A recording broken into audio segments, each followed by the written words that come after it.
I'm doctor Sandeep Nayani, senior consultant neurologist, Apollo hospitals, Jubilee hills, Hyderabad. ఇవాళ మనము Alzheimer's disease and జ్ఞాపకశక్తి problems గురించి మాట్లాడదాము.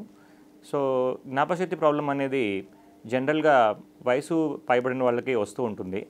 దీంట్లో చాలా రకాలు ఉంటాయి. బట్ అన్నిటికన్నా most common and most important condition అయితే అల్జైమర్స్ అంటాము.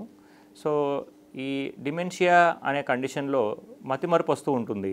వాళ్ళు మెయిన్గా వాళ్ళకి వచ్చే లక్షణాలు ఎలా ఉంటాయంటే, రీసెంట్గా జరిగిన విషయాలు మర్చిపోవడం, మార్నింగ్ జరిగింది మధ్యాహ్నంకి మర్చిపోవడం, వాళ్ళు ఏం తిన్నారో మర్చిపోవడం, ఎక్కడున్నారో మర్చిపోవడం, లేకపోతే టైం ఎంత అయిందనేది కరెక్ట్గా తెలియకపోవడం, ఏ రూమ్లో ఉన్నారు లేకపోతే ఏ సిటీలో ఉన్నారు అనేది గుర్తించలేకపోవడం, కన్ఫ్యూజ్ అవ్వడం, ఇలాంటివి ఫ్రీక్వెంట్గా జరిగినప్పుడు మనం అల్జైమర్స్ కానీ లేకపోతే డిమెన్షియా ప్రాబ్లం కానీ ఉందా అనేది సస్పెక్ట్ చేయాలి.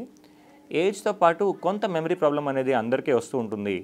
ఏజ్ పైబడే కొద్దీ బ్రెయిన్ సైజ్ ష్రింక్ అవుతూ ఉంటుంది, బ్రెయిన్ సైజ్ చిన్నదవుతూ ఉంటుంది. So even normal senile ageing related memory loss అంటాం. అంటే 70 ఏళ్ళు 80 ఏళ్ళు దాటిన తర్వాత వాళ్ళ అందరికీ కూడా 80 ఏళ్ళు దాటిన వాళ్ళందరికీ కూడా కొంత జ్ఞాపకశక్తి ప్రాబ్లం అనేది ఉంటుంది. అది అలా అని జ్ఞాపకశక్తి లైట్గా ప్రాబ్లం ఉన్న వాళ్ళందరినీ కూడా డిమెన్షియా ఉంది అని అంటామా అంటే కాదు.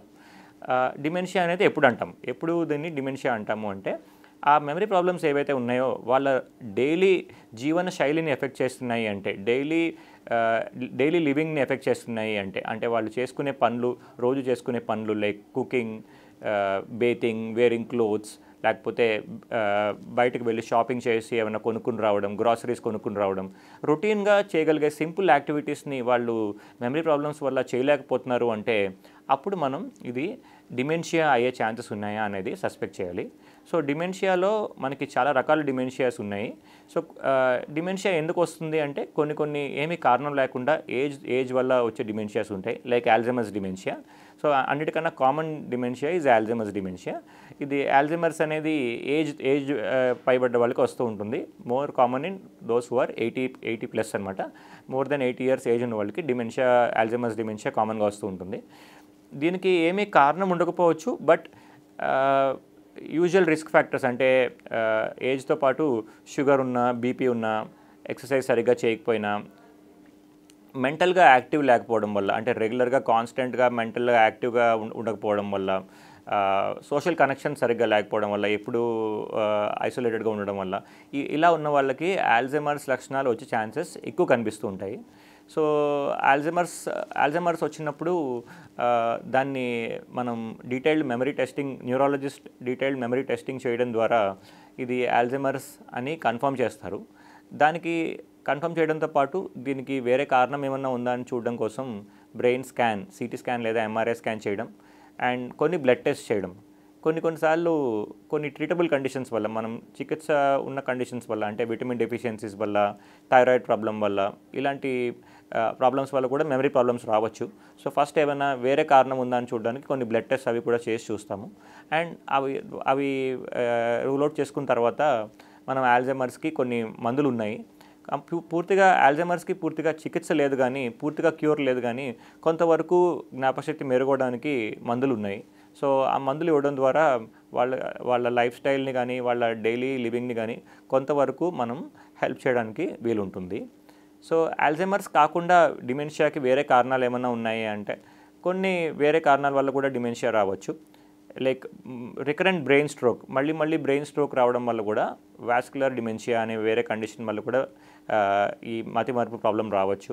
అది కాకుండా తలలో బ్లీడింగ్ అవ్వడం వల్ల, లేకపోతే తలకి దెబ్బ తగలడం వల్ల, ఎప్పుడైనా ఏదైనా మేజర్ హెడ్ ఇంజరీ అవ్వడం వల్ల, ఆల్కహాల్ వల్ల, ఇలా అండ్ రేర్గా జెనెటిక్ ప్రాబ్లమ్స్ వల్ల, కొంతమందికి రేర్గా జెనెటిక్ ప్రాబ్లమ్స్ వల్ల కూడా డిమెన్షియా లేదా మతిమరుపు ప్రాబ్లం అనేది రావచ్చు. సో మతిమరుపు ప్రాబ్లం ఉన్న వాళ్ళని ఎలా చూసుకోవాలి, వాళ్ళకి లాంగ్ టర్మ్లో వాళ్ళ ఫ్యామిలీ మెంబర్స్ ఎలా చూసుకోవాలి. సో ఈ డిమెన్షియా ప్రాబ్లం ఉన్నప్పుడు కేర్ గివర్ అనేది ఎవరైతే వాళ్ళని చూసుకుంటారో వాళ్ళు చాలా ఇంపార్టెంట్ పర్సన్ అవుతారు. ఎందుకంటే వాళ్ళు ఈజీగా ఫ్రస్ట్రేట్ అయిపోవచ్చు, ఎందుకంటే they will become completely dependent on care givers. వాళ్ళ ఇంట్లో వాళ్ళు ఎవరైతే ఉన్నారో వాళ్ళ మీద కంప్లీట్గా డిపెండెంట్ అవుతారు. సో వాళ్ళ పరిస్థితిని అర్థం చేసుకోగలగాలి, వాళ్ళకి విషయాలు గుర్తుండట్లేదు అన్న విషయాన్ని అర్థం చేసుకోగలగాలి. సో అలాగే వాళ్ళని ఎంకరేజ్ చేస్తూ చేస్తూ ఉండాలి. వాళ్ళకి రిపీటెడ్గా ఇవాళ డేట్, ఇవాళ టైం ఇది, ఈ విషయం జరిగింది ఇవాళ అని ఇలాగా వాళ్ళని మెంటల్గా యాక్టివ్గా ఉంచడానికి ట్రై చేయాలి. వాళ్ళకేమి గుర్తున్నట్లేదని చెప్పి వాళ్ళని ఐసోలేట్ చేయకూడదు. అలా చేయడం ద్వారా కొంతవరకు మెమరీ మనం సేవ్ చేయగలుగుతాము. అండ్ కొంతవరకు వాళ్ళ సర్వైవల్ కానీ వాళ్ళ ఫంక్షనింగ్ కానీ మనకి ప్రొలాంగ్ చేయగలుగుతాము.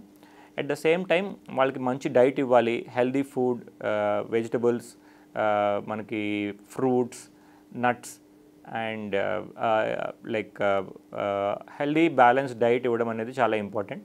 వాళ్ళ చేత రెగ్యులర్ వాకింగ్ చేయించడం, వాళ్ళని చిన్న చిన్న పజిల్స్ లాంటివి సాల్వ్ చేయించడం, బుక్స్ చదివించడం, ఇలాంటివి చేయించడం ద్వారా వాళ్ళని కొంచెం వాళ్ళ మెమరీ ప్రాబ్లం కొంతవరకు మనం తగ్గించగలిగే ఆస్కారం ఉంటుంది. Thank you.